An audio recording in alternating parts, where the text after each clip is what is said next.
Kamadii facaafna garuu haala bartee duutii facaafna. Duutii jechuudha. Amma garuu sa'aatii ammaa kanatti jechuudha filaastara naannoo nama 67 taanee naannoo kanatti jechuudha karaa ibbaa kun sitti walii galee.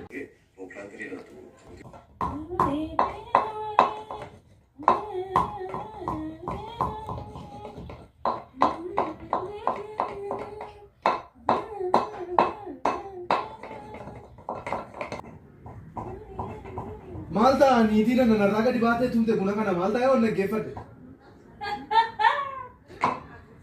Mana kooti fakkaata kan barbaade gochuu danda'u. Anaafis mata kooti. Yeroo takka barbaaddetti alaa nadhee wajjii wacaa ooltanii dubbadheeraa mufteessitti na jeetu ammaati. Mirga kootiin jedhee ila barbaadan keessa dandasu akka barbaade keessa ta'uu danda'a.